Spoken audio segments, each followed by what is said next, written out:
संघर्ष ये है, एक other side of the grass बोलते हैं ना, जहाँ यहाँ बैठ के लग रहा है ये बिजनेस बहुत अच्छा है, बहुत कुछ है, but at the same time इसमें आपके लिए जो गवर्नमेंट के तरफ से किया गया हुआ रिफॉर्म्स के तौर पर, पॉलिसी मेकिंग के तौर पे, पॉलिसी में बहुत सारे जो चीज़ है अभी भी डिफ़िकल्टीज है इसमें। उदाहरण के तौर पे मैं आपको ये बताना चाहूँगा, एक परमिट रूम आप देखे रहेंगे, एक परमिट रूम में आप जब जाते हैं आपको एक ड्रिंक करना होता है, गवर्नमेंट का रूल है कि आपको उधर एक आपका 5 रुपीज़ का एक परमिट लेना पड़ता है। ये बहुत सारे सालों से हम लोग कोशिश कर रहे हैं कि ये परमिट निकल जाए। हमारा कहना ये है, एक एडल्ट है 25 प्लस है या 21 प्लस है, जब वो एक परमिट रूम में जाता है which is already given a permission to serve liquor, और वहाँ आपको फिर से एक क्यों चाहिए, इस पे बहुत सारे दिक्कतें आते हैं। अभी इनका कहना ये है, वो तो लॉ बुक में कहीं लिखा नहीं है, तो आप लोग उसके बारे में डरते क्यों? डरना पड़ता है क्योंकि हर ऑफिसर अलग अलग होता है, तो कोई ऑफिसर एक एंगल से सोच के आपके पास नहीं आता है। सो व्हाट वी से इज डिमार्केशन निकाल दीजिएगा। एक परमिट रूम है, आपको कई जगह ऐसा होता है कि आपको परमिटेड एरिया पे ड्रिंक करना पड़ता है, आपका फैमिली समझ लो दूसरी ओर बैठी रहती है, वो वहाँ सिर्फ खाना सर्व किया जाता है और यहाँ सिर्फ ड्रिंक सर्व किया जाता है। तो हम लोग ये सब कोशिश कर रहे हैं, आने वाले दिनों में definitely we will get some relief in this. कोशिशें कामयाब होती हैं, तालियां इस बात पे। देखिए, यही छोटी छोटी कोशिश भले छोटी लगती हो, लेकिन ये छोटी छोटी कोशिश बहुत बड़ा कदम जो है वो साबित होती हैं। सर, रियल एस्टेट पे मैं वापस आना चाहती हूँ, क्योंकि कोविड के बाद से हमने देखा है कि टियर 2, टियर 3 और जो छोटे मझोले एक जो डेफिनेशन होती है ना, वो ब्लर होती हुई दिखाई दे रही है। महाराष्ट्र की अगर हम बात करें तो केवल बॉम्बे ही नहीं, ऐसी बहुत सारी जगहें हैं जो कि अब मेन हब बनकर उभर रही हैं, जहां पर लोगों ने वाकई कोविड के दौरान तो बहुत लोग घर वापसी भी कर लिए, लेकिन अब माहौल ऐसा है कि वापस आना नहीं चाहते, क्योंकि डेवलपमेंट उनको कितना अच्छा मिला है। महाराष्ट्र में ऐसे कौन कौन से पॉकेट्स हैं जहां पर हमने बहुत बढ़िया डेवलपमेंट देखा है, जो कि कहानी बन गए हैं? जरा जवाब दीजिएगा। कोविड का संकट जरूर था, लेकिन इस संकट ने हमें कुछ सॉल्यूशंस भी दिए हैं, कुछ डायरेक्शंस भी हमें तब मिली। जो वर्क फ्रॉम होम तब इंट्रोड्यूस किया गया था, खास करके इंफॉर्मेशन टेक्नोलॉजी सेक्टर में, और कई सारे टैलेंटेड वर्क शहर चले गए और वहाँ से उन्होंने वर्क फ्रॉम होम किया। तो महाराष्ट्र में जो मुंबई में खास करके नवी मुंबई साइड जो आईटी हब है, and Pune, these are the 2 IT hubs of Maharashtra. यहाँ काफ़ी सारा talent other parts of Maharashtra से भी आता है। नागपुर, छत्रपति संभाजीनगर जो औरंगाबाद का रीनेम हुआ, कोल्हापुर, सोलापुर, नासिक, ये खास 5 शहर, बड़े शहर जहाँ पे काफ़ी सारा टैलेंट, एक्सपोर्टिंग सिटीज़ जिसको मैं कहूँगा, into MMR and Pune region. तो ये सिटीज़ में टैलेंट वापस चला गया during COVID and just after COVID, and काफ़ी सारे उन यंग वर्कफोर्स ने कंटिन्यू किया उन शहरों से काम करना। तो इससे फ़ायदा ये हुआ कि जो बेस्ट प्रैक्टिसेस हैं या जो लाइफस्टाइल का जो एक कैस्केडिंग डाउन जो होता है, वो उन शहरों को मिला, इन शहरों को वो एक्सपोजर मिला। ये यंग जनरेशन एक्सपेरिमेंट्स करती हैं, and they have open mind to test out new things. तो काफ़ी सारे नए बदलाव इन सिटीज़ में आए, एक्सेप्ट भी हुए, तो वो एक नई फ्रेशनेस की एक लहर इन सिटीज़ में आई। इन सिटीज़ की बाइंग पावर इम्प्रूव हुई, क्योंकि ये इनकी इनकम जो थी वो बड़े शहरों के कॉस्ट ऑफ लिविंग से तय होती थी, लेकिन इनकम उनकी वो है और वो अभी उनको खर्च करने मिल रहा है छोटे शहरों में जहाँ पे कॉस्ट ऑफ लिविंग कम है। तो उससे छोटे शहरों का भी एक ओवरऑल इम्प्रूवमेंट हुआ स्टैंडर्ड में, एंड वेल्थ क्रिएशन हुई, ये एक और फ़ायदा हुआ। छोटे शहरों में अगर अगले कुछ सालों में हम क्वालिटी ऑफ लाइफ और बेहतर करते हैं, सोशल इंफ्रास्ट्रक्चर और बेहतर करते हैं, तो मुझे लगता है कि जो बड़े शहरों का जो एक पेरेनियल प्रॉब्लम है प्रेशर का, कि इन माइग्रेशन बहुत ज़्यादा होता है, इंफ्रास्ट्रक्चर काफ़ी प्रेशर महसूस करता है, उससे वो काफ़ी हद तक कम हो जाएगा। और जो गैप है बिटवीन मेगापोलिसेस एंड द मेट्रोज, वो कम तो हो ही रही है, वो और कम हो जाएगी, स्पीड अप हो जाएगा। और हम जानते ही हैं जो देश के नए अमीर हैं वो छोटे मझौले शहरों में ही हैं। चलिए, इसी के साथ हमारे जो तीसरे अहम मेहमान हैं उनको मैं आमंत्रित करना चाहती हूँ। हमारे साथ चंद्रकांत सालुखे जी भी आ चुके हैं। सर, आपसे दरख्वास्त है पैनल पर आए। सर फाउंडर प्रेसिडेंट है महाराष्ट्र इंडस्ट्री डेवलपमेंट एसोसिएशन के और एसएमई चैम्बर ऑफ इंडिया के। सर बहुत बहुत स्वागत है आपका जेम्स ऑफ महाराष्ट्र में। सर हम बात कर रहे हैं महाराष्ट्र की और जेम्स ऑफ महाराष्ट्र में जैसे कि महाराष्ट्र की आन बान और शान और जिस तरह से हम सेक्टर वाइज ग्रोथ देख रहे हैं उसको न सिर्फ भारत बल्कि दुनिया के नक्शे पर कैसे अपना परचम लहरा रहा है महाराष्ट्र, उस पर बातचीत हो रही है। आपसे हम भारत के युवा चेहरे की बात करना चाहते हैं, एसएमई एमएसएमई की बात हम करना चाहते हैं। आपसे समझना चाहते हैं कि कैसे जब हम विकास का एजेंडा लेकर चलते हैं ना पूरे भारत का, महाराष्ट्र उसमें कैसे आगे है sir? First of all sorry for the late because of the traffic. जहाँ ट्रैफिक बढ़ती है वहाँ उन्नति बढ़ती है, ऐसे बिल्कुल मैं वही बोलने वाली थी। And thanks for inviting, special thanks to ET and gems of Maharashtra. जो आपने थीम लिया है this very fantastic because gems का मतलब हम लेते हैं growth of economy specially by manufacturing and SME sector. So we should give big hand to the economy times and for particularly taking this theme. धन्यवाद sir, धन्यवाद। आपका जो प्रश्न है, सवाल है, देखिए ऐसा है कि एमएसएमई सेक्टर में देखा जाए तो 90% तो स्टार्टअप्स ही है। हमारे मित्र विजय कलंदरी बैठे हैं, आज कम से 40 साल से वो जिस तरह से मैन्युफैक्चरिंग सेक्टर को बढ़ावा दे रहे हैं और या इंडस्ट्री सेक्टर में या सर्विस सेक्टर में, startups are recognised by the honourable prime minister after 2016। But पहले तो सभी स्टार्टअप्स हमारे एमएसएमई सेक्टर में थे, मैन्युफैक्चरिंग हो, सर्विस हो, सप्लाई चेन हो या कंसल्टिंग हो, प्रोफेशनलिज्म में। तो यही है, अगर आप देश का युवा इंडस्ट्री में आना चाहता है, स्टार्टअप बनना चाहता है, तो मैं तो कहूंगा कि अगर आप मैन्युफैक्चरिंग सेक्टर लगाते हो तो लॉन्ग टर्म आप गेम प्ले कर सकते हो। क्योंकि आज तक देखेंगे बहुत सारे स्टार्टअप्स 3 महीने से लेके 3 साल तक आइदर दे ग्रोन अप और आइदर दे डाउन अप। तो 3 बातें, एक तो आपके पास बिजनेस करने की ताकत होनी चाहिए, अपॉर्चुनिटी किस तरह अवेलेबल है उसकी लेने की इच्छा होनी चाहिए, ताकत होनी चाहिए, नॉलेज होना चाहिए। अब सबसे महत्वपूर्ण है जिस तरह से जो माहौल बनता है, जैसे हम लोग कहते हैं बिजनेस एटमॉस्फेयर, उसके लेवल उसके साथ में चलने की एक इच्छा रखनी चाहिए। तो मुझे लगता है उसके बाद ही आप आगे बढ़ना चाहोगे। लेकिन आज अगर देखा जाएगा तो टियर 2 टियर 3 सिटीज में आज इंडस्ट्रियलाइजेशन की बहुत बड़ी initiatives taken by the Maharashtra government हो या अदर स्टेट गवर्नमेंट हो। बट 2 बातें, एक लैंड इजीली अवेलेबल नहीं है, दूसरा है skill man power easily available नहीं है। टियर 2 टियर 3 से सब जाते हैं मेट्रो सिटीज की तरफ। तो कहने की बात है अगर हमें बढ़ावा देना है मैन्युफैक्चरिंग सेक्टर में और उससे हमको अच्छे जेम्स ढूंढने हैं बिजनेस के, तो मुझे लगता है गवर्नमेंट ने इंडस्ट्री बढ़ाने के लिए बहुत सी डिफरेंट पॉलिसी लानी चाहिए, इंसेंटिव्स लाना चाहिए। और सबसे महत्वपूर्ण है बैंकिंग सेक्टर ने आगे बढ़कर जो कोलैटरल फी लोन जो आज 10 करोड़ 20 करोड़ स्टार्टअप्स के लिए 100 करोड़ इंडस्ट्री लिए भी किया है, वो मुक्त हाथों से देना चाहिए। मतलब फ्री नहीं बट वाइबल सेक्टर के लिए मुक्त हाथों से देना चाहिए। आज एफएम ने भी मीटिंग ली है, उसमें भी कहा गया है कि आप किस तरह से credit flow towards industry SME sector और बिजनेस सेक्टर को देते हैं, उस पर विकसित भारत निर्भर है। अगर हम विकसित महाराष्ट्र करेंगे तो विकसित भारत की तरफ जाने में मुझे दिक्कत नहीं है लगती। मैन्युफैक्चरिंग की हम बात कर रहे हैं, वोकल फॉर लोकल, ये एक कितनी बड़ी थीम है आपके लिए और इस पर किस तरह से काम हो रहा है? देखिए पैंडेमिक में तो ये बहुत बड़ा काम हो गया, लेकिन आफ्टर ऑल देख रहे हैं कि बहुत सारा इंपोर्ट्स भी होता है। और जब ये वॉर जब शुरू हुआ तो बहुत सारे कंट्रीज ने जिस तरह से अगेंस्ट इंडिया के अगेंस्ट जो गए, तो थोड़ा सा डिफरेंट लेवल पे हो रही है। बट इसमें कैसा है कि लोकल मैन्युफैक्चरिंग कैपेसिटी हमारी है क्या? फर्स्ट ऑफ ऑल, क्या हमारे एसएमई सेक्टर हो, मैन्युफैक्चरिंग इंडस्ट्री हो, एडवांस टेक्नोलॉजी एक्वायर कर रहे हैं, पेटेंटेड टेक्नोलॉजी यूटिलाइज कर रहे हैं, या फिर इंडस्ट्रियलाइजेशन ऑटोमेशन में जा रहे हैं? हम तो इंडस्ट्री 4.0 की बात कर रहे हैं तो चाइना, जापान, कोरिया और इवन पोलैंड जैसी कंट्री 6.7.0 की बात करते हैं।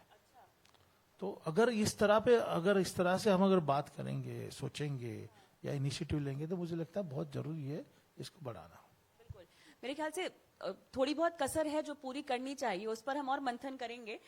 लेकिन शेट्टी सर, आपके पास मैं चाहती हूँ, क्योंकि पिछले जवाब में भी आपने यहाँ पर रिफॉर्म्स और पॉलिसी मेकिंग्स को लेकर जो है कुछ बात कही और कहा कि इस पर थोड़ा सा और जोर देना चाहिए। देखिए, जो युवा है उसके पास आइडियाज भरपूर होते हैं, इनोवेशन करने को लेकर वो हमेशा आगे रहते हैं। हमेशा हम देखते हैं कि कहीं ना कहीं कमी जब बढ़ जाती है वो इम्प्लीमेंटेशन पर पड़ जाती है, और वो वक्त आता है जब पॉलिसी मेकिंग और आप जैसे जो हैंड होल्ड कर रहे हैं एक्सपर्ट्स वो आगे आए। मुझे आप ये बताइए कि अभी फिलहाल जो ताजा माहौल है, आप ही के सेक्टर की अगर मैं बात करूं, उस ताजा माहौल में बाकी राज्यों से अगर मुझे तुलना करनी हो तो महाराष्ट्र कितना आगे है पॉलिसी मेकिंग के मामले में, रिफॉर्म्स के मामले में, और जो इम्प्लीमेंटेशन को लेकर जो हमारे पास चैलेंजेस है उनको दूर करने में? अगर बाकी स्टेट्स से आप कंपेयर करेंगे, डेफिनेटली महाराष्ट्र काफ़ी आगे है, क्योंकि जितने सारे जो आउटलेट्स जहाँ खुल रहे हैं, डेफिनेटली गवर्नमेंट का जो ईज़ ऑफ डूइंग बिजनेस है उसी के वजह से खुल रहे हैं। क्योंकि इतनी भी दिक्कत नहीं होती है कि आपको यानी कि लाइसेंस कोई भी चीज़ का, पहले मैं बता दूं कि पहले एक 36 लाइसेंस हुआ करता था आपको एक रेस्टोरेंट खोलने के लिए। आपको एक शटर जो लगता है आपका दुकान पे, जो आपका शॉप पे, तो उसके लिए भी एक लाइसेंस लगता था। आप ग्राइंडिंग मशीन यूज़ करते हो तो उसके लिए भी एक लाइसेंस लगता था। अभी ऐसा सब कुछ नहीं है, अभी बहुत सिंपल किया हुआ है। ईज ऑफ डूइंग बिजनेस पे आप एक एप्लीकेशन हेल्थ डिपार्टमेंट को करना होता है, एंड उन लोगों को टाइम बाउंड आपको रिप्लाई देना है विद इन 15 डेज, क्योंकि फर्स्ट वीक उन्होंने वो आपका जो एप्लीकेशन है वो बिल्डिंग एंड फैक्ट्री डिपार्टमेंट पे भेजेंगे। और उनका रोल इतना है, क्या आप जहाँ भी बिजनेस करना चाहते हो वो बिल्डिंग में ओसी मिला है, वो लीगल बिल्डिंग है क्या, क्या वो ऑथोराइज करके इनको दे देवे। तो आज की तारीख में देखा जाएगा तो एक 15-20 दिन में आपको एक लाइसेंस मिल जाता है। अनलेस एंड अनटिल कहाँ ना कहाँ ये 100% नहीं मिलता है कहीं ना कहीं, लेकिन दूसरे रास्ते भी हैं ये एक लाइसेंस एक्वायर करने के लिए। एंड एक ज़माना था कि मतलब हम लोग का हम लोग को जिंदगी भर बीएमसी से, पुलिस से, एक्साइज वाले से झगड़ के ही हर काम किए हैं, लेकिन अभी का जनरेशन वो नहीं चाहता है। कल वो ये नहीं चाहता है क्या मेरा बिजनेस स्टार्ट होवे और पता चला कि 1-2 महीने में बीएमसी आ गया, कुछ नोटिस दिया, आप फिर कोर्ट अप्रोच करेंगे, ये करेंगे। तो उन लोग वो नहीं चाहते, उनको माइंड बहुत क्लियर है इनका। क्योंकि अभी हम कितने सारे यंगस्टर को मिल रहे हैं, हम लोग की कम्युनिटी के, दूसरे कम्युनिटी के जो यंगस्टर आज की तारीख में आते हैं, उनको या यस या नो, हमको 15 दिन में बिजनेस शुरू करना है, क्योंकि they are loaded with money. अगर उनको काम करना है तो उनको पता है कि मेरे को यहाँ इन्वेस्ट करना है, जो 10 रुपए का चीज है उसको 20 रुपए खर्चा, लेकिन वो ये चाहते हैं कि मैं 6 महीना बाद से बजाय मैं वो बिजनेस अब भी शुरू कर दूं। तो that is what the changes we find. And also हम लोग काफ़ी सारे यंगस्टर को हैंड होल्डिंग करते हैं डिफरेंट वे में। एक ट्रेनिंग प्रोग्राम बोलिए, प्रोफेशनल से ट्रेनिंग करवाते हैं। हाँ, इवन बहुत सारे कॉलेज में हम लोग टाइप भी किए हैं, अगर उनको कोई और डेवलपमेंट करना है चाहिए, तो ये सब जो बेसिक जो वर्क फोर्स है हम लोग कर रहे हैं। इसमें देखिए कि हर गवर्नमेंट को, हर स्टेट गवर्नमेंट को ease of doing business adopt करना चाहिए और लेवल प्लेइंग फील्ड। अगर आप ऐसा सोचते हो कि खाली इंडस्ट्री को ही डिफिकल्टी फेस करता है, डिफिकल्टी से निकलना है, ऐसा नहीं है। आज इंडिया में बहुत बड़ा कंपटीशन है हर स्टेट गवर्नमेंट को, और महाराष्ट्र मेरे हिसाब से 4थे या 5वें क्रमांक पर है। तो कहने की बात है, आज तेलंगाना, आंध्र प्रदेश, इवन तमिलनाडु, कर्नाटका हो, इवन केरल जैसे स्टेट्स में आज उन्होंने ऑनलाइन सिस्टम की है। आप अप्लाई कीजिए, आपको लाइसेंस मिलता है। बट थोड़ा हमारा एक्सपीरियंस भी अलग राज्यों में काम करते समय अच्छा रहा, बहुत बुरा भी रहा। लेकिन कैसा है, देखिए, ब्यूरोक्रेसी को एक देखना है कि अगर हमारे इंडिया में, हमारे स्टेट में इंडस्ट्री और बिजनेस लगानी है तो लेवल प्लेइंग फील्ड की बहुत जरूरत है। करप्शन निकलना चाहिए, कोई भी लेवल पर करप्शन नहीं होना चाहिए। अल्टीमेटली इंडस्ट्री और बिजनेसेस, एसएमई सेक्टर तो आप इकोनॉमिक ग्रोथ के लिए एफर्ट्स देते हैं। अगर उनसे ही आप करप्शन करना चाहोगे तो हमारी इंडस्ट्री आगे कैसे बढ़ेगी। आज अलग देशों में देखिए, अलग अलग देशों में इजीली आपको लाइसेंस मिलता है, ऑनलाइन लाइसेंस मिलता है, इमीडिएटली 24 आवर्स में you can start your business.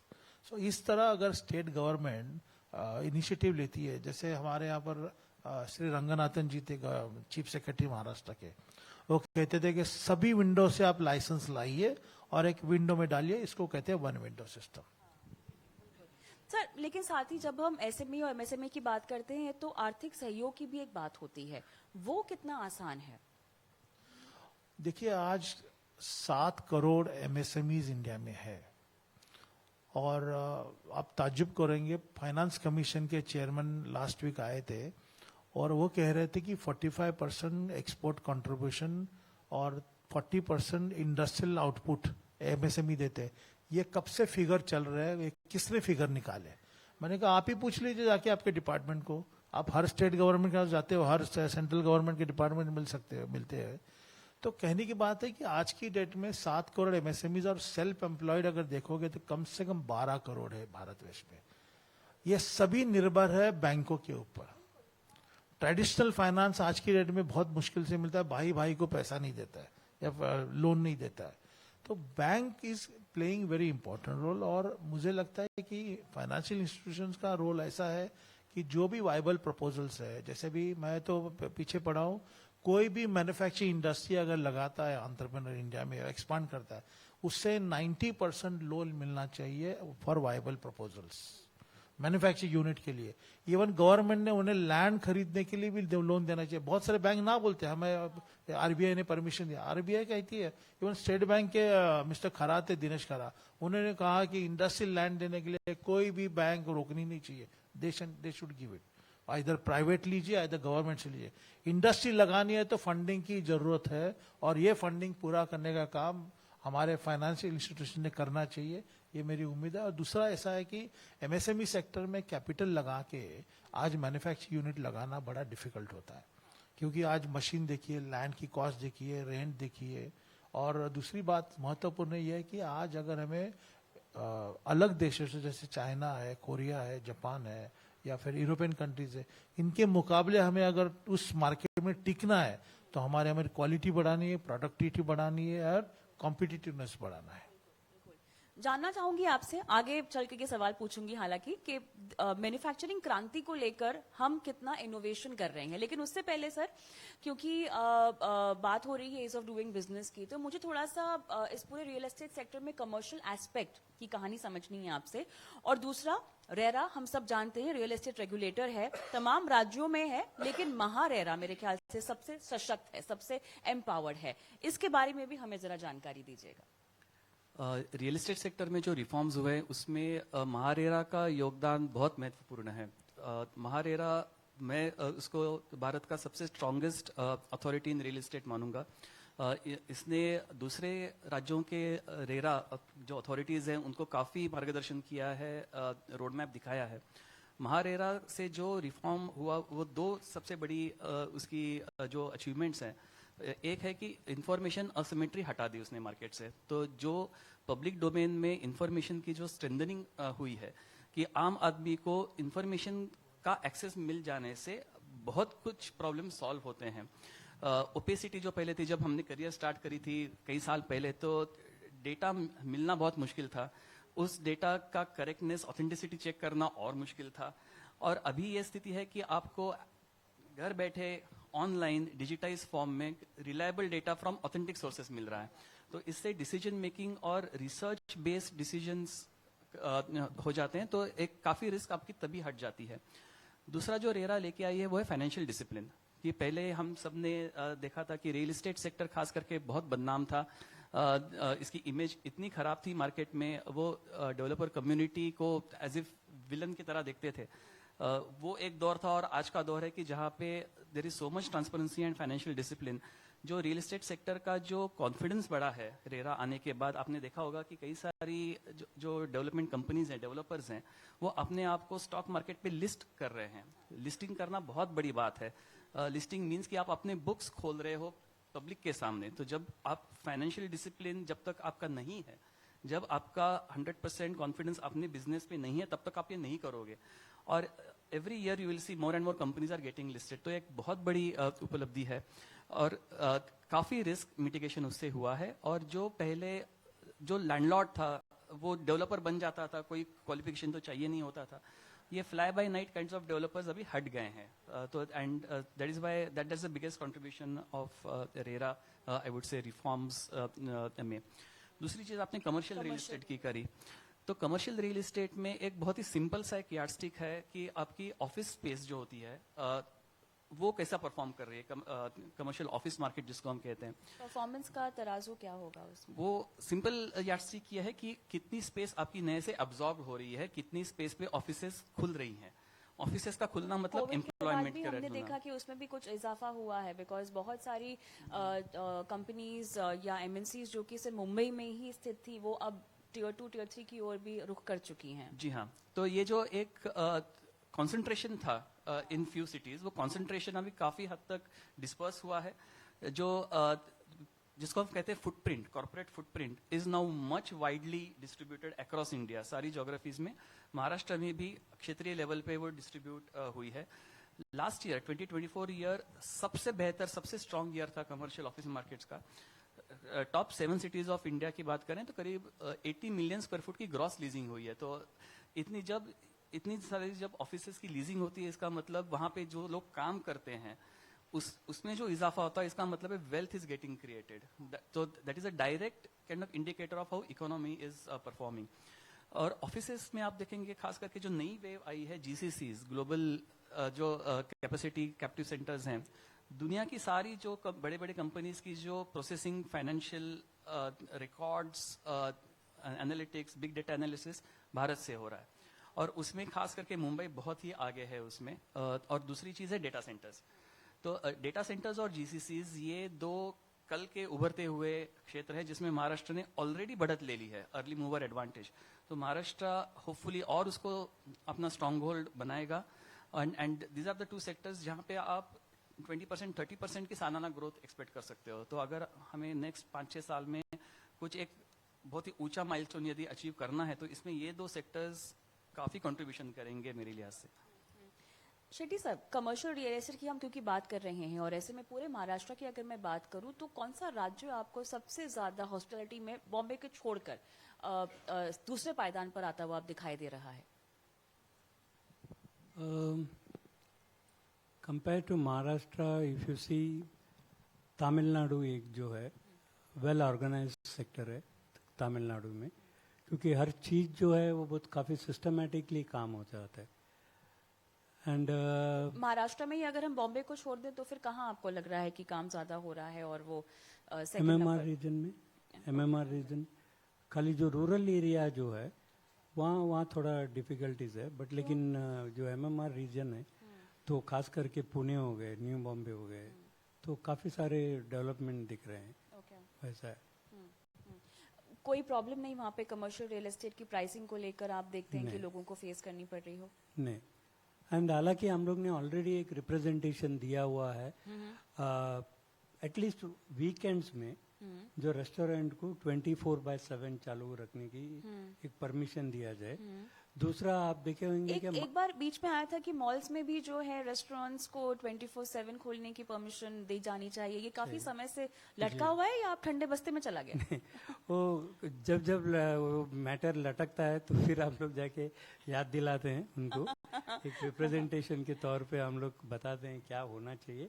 At least Friday Saturday, क्योंकि आप बम्बई की एक लाइफस्टाइल देखेंगे तो जो भी है ऑफिस से आता है या बिजनेस से आता है, घर पहुंचते पहुंचते 9-10 बज जाता है।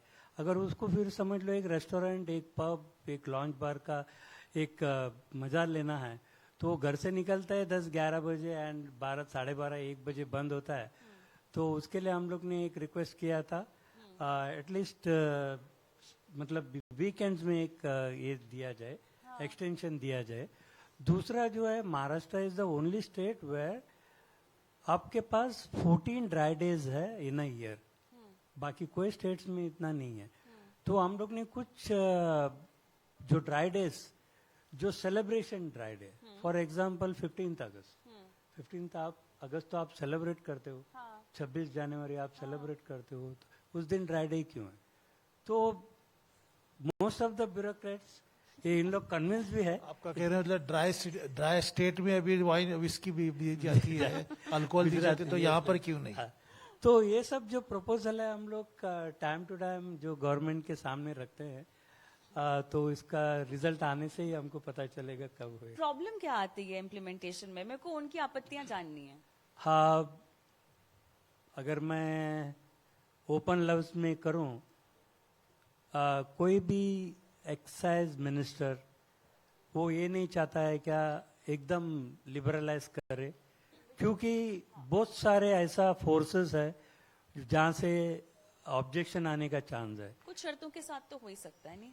शर्तों के साथ डेफिनेट होना चाहिए। आप कुछ कह रहे थे? हाँ, क्योंकि क्योंकि एक बार मुझे एक ब्यूरोक्रेट ने पूछा, आप एक्सटेंशन मांग रहे हो तो उसका मतलब क्या? एक्सटेंशन मतलब लेट आवर्स अभी नहीं चल रहा है। मैं बोला चल रहा है, तो फिर मांगते क्यों? तो मैं बोला लेकिन वो लिमिटेड जगह पे चल रहा है, जहाँ आपका एक लफ्ज है सेटिंग, जहाँ जिसके साथ आपका सेटिंग है वो वहाँ चल रहा है, but it is not available for each and every businessman. तो आप ही परमिशन दीजिए। क्या फिर शेट्टी साहब ऐसा कहिए ना कि हमारी फाइल रेड टेप में अटकी हुई है बिकॉज ऑफ करप्शन। कविता, छोटा सा एडिशन करना चाहूंगा। जो आप पूछ रहे थे cost of commercial real estate की, whether that is affordable enough to do business, खास करके रेस्टोरेंट्स या पब्स एक्सेट्रा।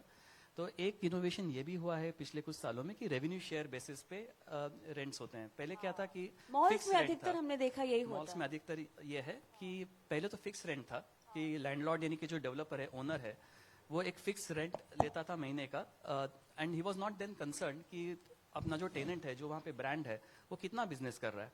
तो बट पोस्ट कोविड खास करके ये ट्रेंड थोड़ा कोविड के पहले ही चालू हो गया था, लेकिन कोविड से और फास्ट ट्रैक हुआ कि अभी जो आपका रेंट है वो रेंट कम होता है और आप रेवेन्यू शेयर करते हो, तो उससे जो मॉल डेवलपर है या जो लैंडलॉर्ड है, his skin is also in the game. तो बेसिकली ये it's an example of collaboration कि दोनों के इंटरेस्ट अलाइन हो जाते हैं।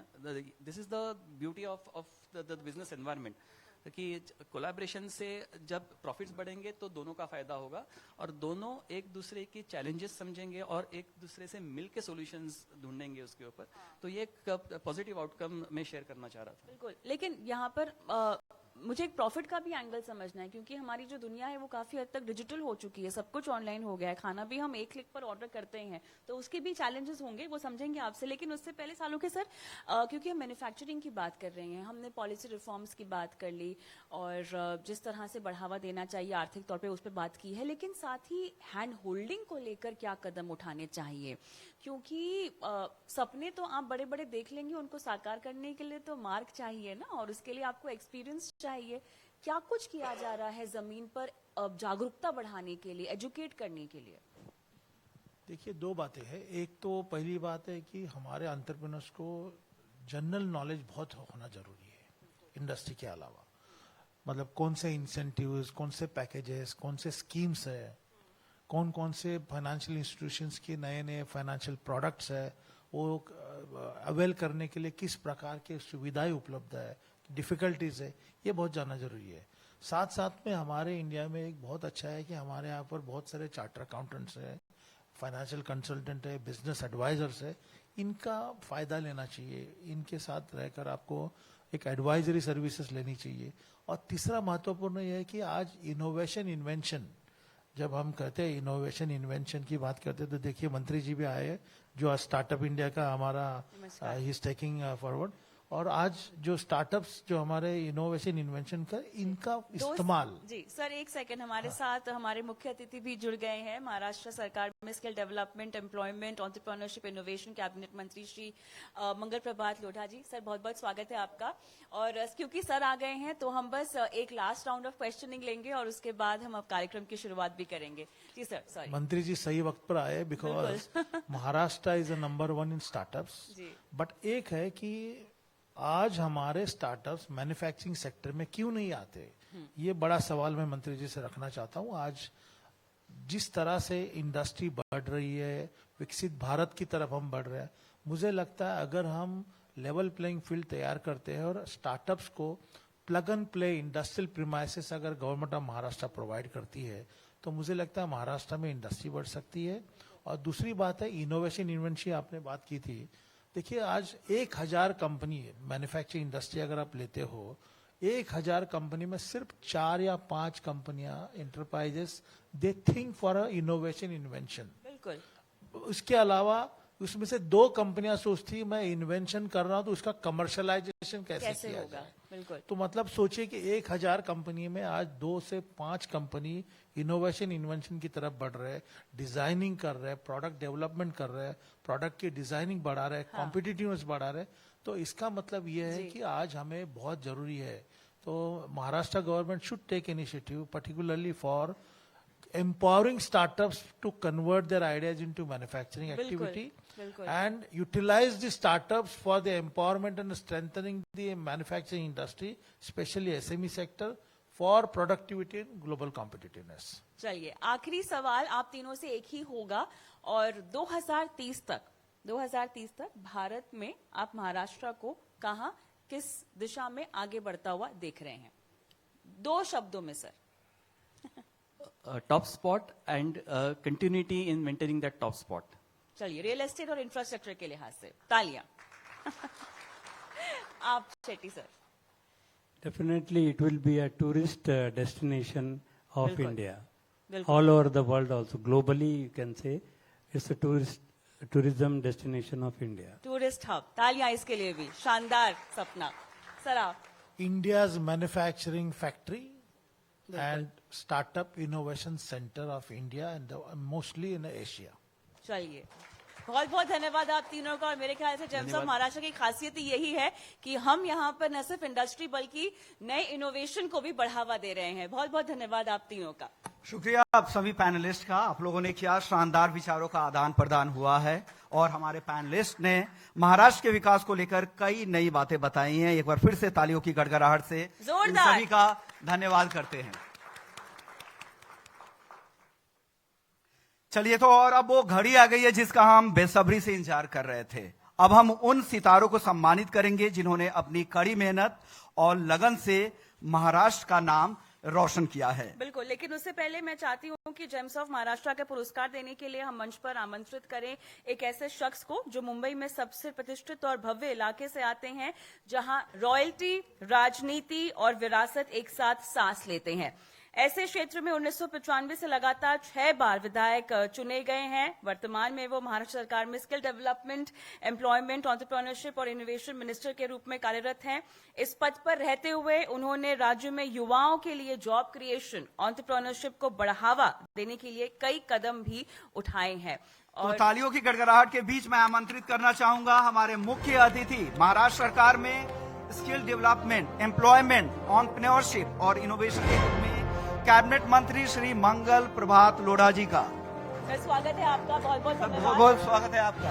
और चलिए यहाँ पे सर का स्वागत करने के लिए मंच पर आमंत्रित करती हूँ टाइम्स नेटवर्क की national sales head Shilpa Shetty का। शिल्पा, बहुत बहुत धन्यवाद। तालियां।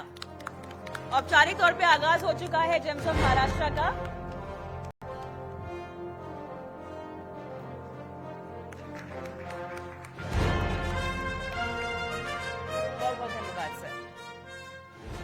चलिए आप दोनों से गुजारिश है कि आप मंच पर बने रहें क्योंकि अब हम शुरुआत कर रहे हैं अवार्ड्स की। बिल्कुल, और हम अगले अवार्ड की शुरुआत करेंगे और शुरुआत करते हैं सबसे पहले यहाँ पर हम पहली कैटेगरी जिसके अनाउंसमेंट करने वाले हैं एक्सीलेंस इन jewellery manufacturing, Manoj Jha MD, Poonam Jha director, Kamakhya jewels limited, ये है विजेता हमारी इस खास कैटेगरी में। विश्व मोहन, बिल्कुल, तो आइए इस गरिमामयी शाम की शुरुआत करते हैं एक ऐसी कैटेगरी से जहां हर डिजाइन में संस्कृति और हर चमक में परंपरा की गूंज रहती है। एक ऐसे एंटरप्रेन्योर की जिन्होंने फर्स्ट जनरेशन इस बिजनेस को शुरू किया था, एक इंजीनियर दंपति जो सिंगापुर की नौकरी छोड़कर 2009 में इस कंपनी की शुरुआत की थी, कामाख्या ज्वेल्स की, जो आज देश के 230 से ज्यादा शहरों में रिटेल में इनके ब्रांड्स बिकते हैं। इंजीनियर्स की जो छोटे शहरों में सपने देखते हैं और आज एक नई ऊंचाइयों तक पहुंच चुके हैं और 230 से ज्यादा शहरों में इनके प्रोडक्ट बिकते हैं और 100% इन हाउस ज्वेलरी इनके देश भर के रिटेल स्टोर में बिकते हैं। ये इनकी उपलब्धि है, जो सपने देखते हैं वो इस मुकाम तक पहुंचते हैं और ये पोस्टर बॉय हैं। और इनका कामाख्या गोल्ड ज्वेल्स जो ईयरली आउटलुक होता है एक दमदार आउटलुक होता है जिसको देश भर के एक्सपर्ट का इनको इंतजार रहता है। मनोज झा और पूनम झा, बहुत बहुत धन्यवाद आप दोनों का और मुबारकबाद। कॉन्ग्रेचुलेशंस मनोज जी और पूनम जी, आपका बहुत बहुत बधाई हो आप दोनों को। लेकिन चलिए अब अगले कैटेगरी की तरफ बढ़ते हैं और शाम का दूसरा अवार्ड है एक ऐसे सेक्टर को जो दे रहे हैं भारतीय टेक्सटाइल इंडस्ट्री में क्रांतिकारी बदलाव ला रहे हैं। पेश है excellence in textile speciality chemical. इस कैटेगरी में हम सम्मानित कर रहे हैं एक ऐसे पर्सनालिटी को जिन्होंने एक छोटे पारिवारिक व्यवसाय को इंडस्ट्री के अग्रणी नामों में बदल दिया। इस शाम का दूसरा अवार्ड लेने के लिए मैं मंच पर बुलाना चाहूंगा डॉक्टर अनिल काशी मुरारका जी को। मैनेजिंग डायरेक्टर है मीराकेम इंडस्ट्रीज के। अनिल जी प्लीज स्टेज पर आए। अनिल जी के बारे में बता दूं कि 1975 में 2 छोटे गालों से इनका सफर शुरू हुआ था। एक अत्याधुनिक अब 40,000 स्क्वायर फीट का मैन्युफैक्चरिंग प्लांट है टेक्सटाइल स्पेशलिटी केमिकल के क्षेत्र में। तालियां। कंपनी ने भारत ही नहीं जोश कम है यहाँ पर यार शाम में पहचान बनाई है। बहुत बहुत बधाई सर। कॉन्ग्रेचुलेशन।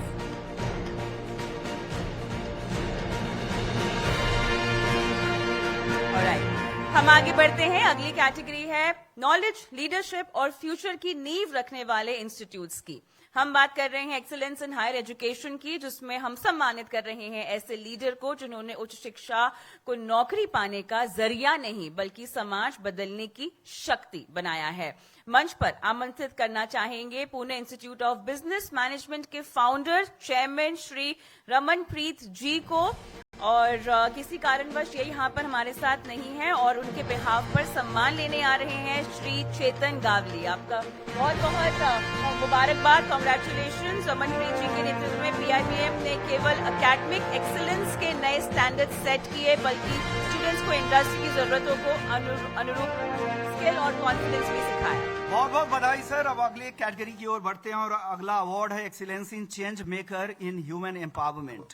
अवार्ड लेने के लिए मंच पर आमंत्रित करना चाहूंगा एपेक्स ग्रुप के ज्वाइंट डायरेक्टर श्री संजय कालिका मिश्रा जी को। एपेक्स ग्रुप के बारे में बता दूं कि उन्होंने एक छोटे से बेसमेंट से देश भर में पहले IMA सर्टिफाइड मेडिको लीगल और रिस्क मैनेजमेंट सर्विस प्रोवाइडर के रूप में स्थापित किया और आज ये संगठन 1 लाख से अधिक डॉक्टर्स और मेडिकल प्रोफेशनल्स का भरोसेमंद साथी है। कांग्रेचुलेशंस। अगली कैटेगरी है एक्सीलेंस इन फाइनेंशियल सर्विसेज और ये अवार्ड जा रहा है अपना रूपी फाइनेंशियल इंडिया के सचिन बामगुड़े जी को, जो कि CMD हैं और इनके बिहाफ पर अवार्ड लेने आ रहे हैं प्रवीण बामगुड़े जी। कांग्रेचुलेशंस।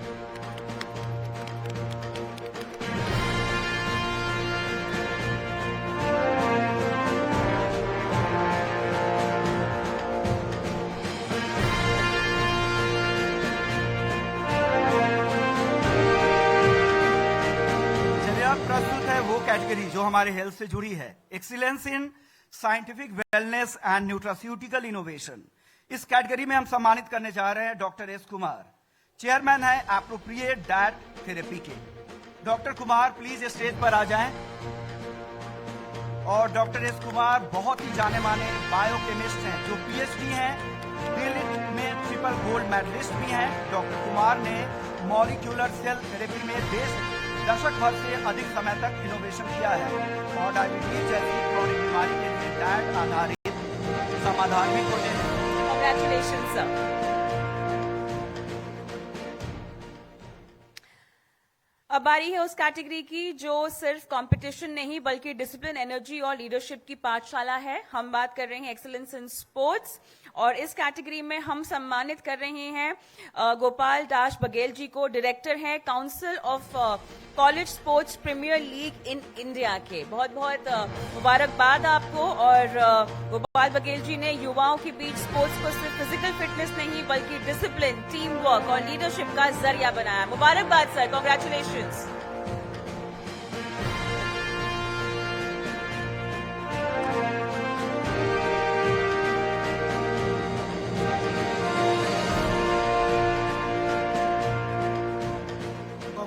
सर, अगली कैटेगरी में जो अवार्ड हम देने जा रहे हैं वो अभी मौजूद नहीं है, उनके अवार्ड उनके पास पहुंचा दिया जाएगा। चलिए अब आगे बढ़ते हैं अगली कैटेगरी की ओर और अब बात करते हैं जिस वजह से इवेंट्स केवल कार्यक्रम नहीं बल्कि एक्सपीरियंस बन जाते हैं। हम बात करें एक्सीलेंस इन इवेंट मैनेजमेंट की। मंच पर बुलाना चाहूंगा ब्रांड स्मिथ यूनाइटेड के फाउंडर सिद्धेश पी को। सिद्धेश जी, चलिए आज हमारे साथ मौजूद नहीं है और चलिए कविता फिर अगली कैटेगरी की हम बात करते हैं। Excellence in consultancy to emerging startups and MSMEs, और यहाँ पर अवार्ड दिया जा रहा है हार्दिक खत्री जी को, founder CEO APT global Fincon private limited. मुबारकबाद sir, congratulation. Hardik Khatri chartered accountant होने के साथ साथ आईटी पवई और वॉशिंगटन यूनिवर्सिटी से एमबीए हैं। उनकी स्पेशलिटी ये है कि वो अपने कानूनी और टैक्स रिलेटेड ज्ञान के माध्यम से भारत में बैठकर अपने क्लाइंट्स को देश और विदेश में कंपनियां स्थापित करने में मदद करते हैं।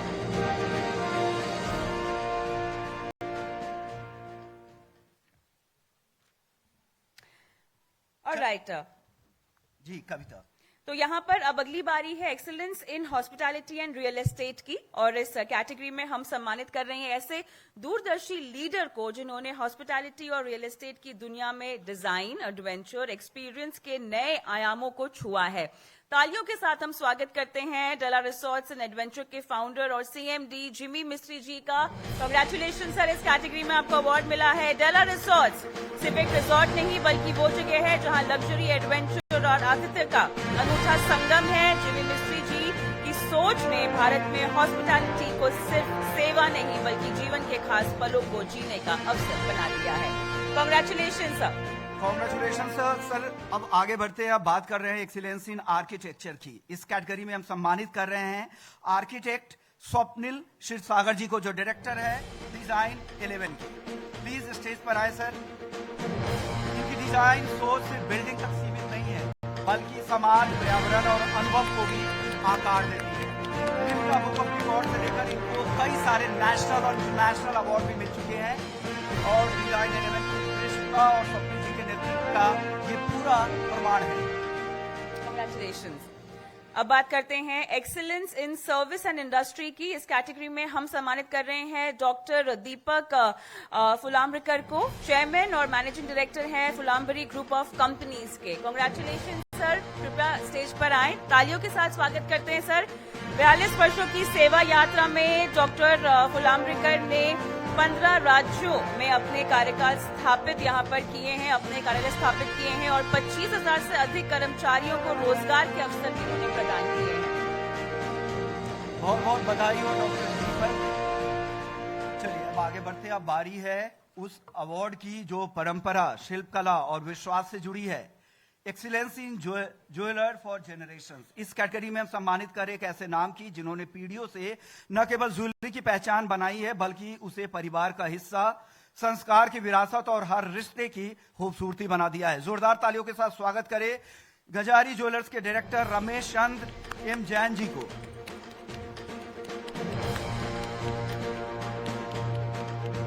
प्लीज स्टेज पर आए रमेश जी।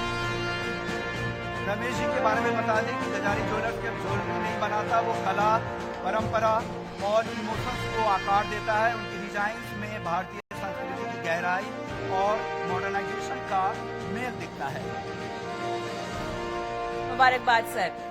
अगली कैटेगरी है excellence in digital marketing and public relation solutions, और इस कैटेगरी के विजेता है भास्कर तारे और Parag Dhurke, directors local communication private limited. आप दोनों से गुजारिश है कि स्टेज पर आए। कांग्रेचुलेशंस। तालियों के साथ स्वागत करते हैं और खूब बधाइयां आपको। 2014 में एक छोटे स्टार्टअप के रूप में शुरू हुआ ग्लोबल कम्युनिकेशन आज भारत की जानी मानी पीआर डिजिटल मार्केटिंग एजेंसी बन चुकी है जो अलग अलग सेक्टर्स के प्रतिष्ठित ब्रांड्स को पैन इंडिया स्तर पर सर्विसेज देती है। चलिए अगली कैटेगरी की तरफ बढ़ते हैं। अब वो कैटेगरी है excellence in corporate trainer and life coach, जहां हम एक ऐसे पर्सनालिटी को सम्मानित कर रहे हैं जिन्होंने न सिर्फ खुद को नेतृत्व किया है बल्कि लाखों को लीडरशिप सिखाया भी है। जोरदार तालियों के साथ मंच पर आमंत्रित करना चाहूंगा विवेक शेट्टी जी को, सीईओ हैं इंडस कम्युनिकेशंस के। विवेक जी के बारे में बता दूं कि इंडस कम्युनिकेशन आज advertisement, public relation, event management, social media, celebrity management में भारत की लीडिंग एजेंसीज में गिनी जाती है। शेट्टी जी कमर्शियल रूप से ही नहीं बल्कि एक ट्रेनर, मोटिवेटर और लाइफ कोच के रूप में नए भारत का भी निर्माण कर रहे हैं। Congratulation sir. Congratulation sir. हमारी अगली कैटेगरी है एक्सीलेंस इन आउटस्टैंडिंग एजुकेशनल वर्क, और इस कैटेगरी में हम सम्मानित कर रहे हैं ऐसे एजुकेटर और ऑर्गेनाइजर को जिन्होंने एजुकेशन को केवल डिग्री तक सीमित नहीं रखा है बल्कि उसे जन के विकास का माध्यम भी बनाया है। अवार्ड मिल रहा है एडवोकेट शार्दुल सुधाकर राव जाधववाड़, जो कि वाइस प्रेसिडेंट हैं जाधववाड़ ग्रुप ऑफ इंस्टीट्यूट्स के। बहुत बहुत मुबारकबाद आपको, कांग्रेचुलेशंस। और महाराष्ट्र के युवाओं को शिक्षा की नई रोशनी यहाँ पर दिखाई गई है और इनका शिक्षा क्षेत्र में ये एक प्रेरणा है उन सभी के लिए जो समाज को शिक्षित और मजबूत बनाना चाहते हैं। तालियां, कांग्रेचुलेशन सर।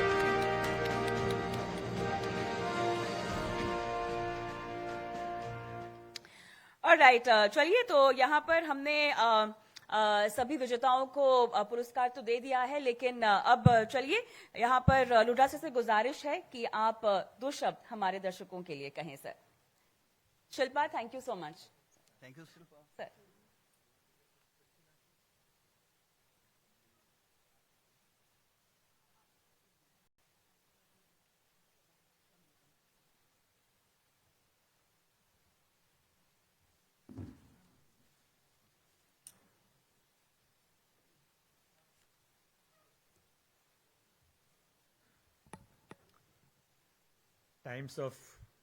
टाइम्स नेटवर्क द्वारा आयोजित जेम्स ऑफ महाराष्ट्र के प्रोग्राम में महाराष्ट्र के आराध्य देव छत्रपति शिवाजी महाराज को वंदन करते हुए, भारत रत्न डॉक्टर बाबा साहब अम्बेडकर को वंदन करते हुए यहाँ पर उपस्थित सभी मुंबई के gems, Mrs Kavita Thapliya senior news editor Economic Times, Mrs Shilpa Shetty, Mr Vishwamohan Kumar, Shri Vijay Kalantri ji, Shri Ramaiya Dharmarajan ji, who has invited me to come here, and all other dignitaries.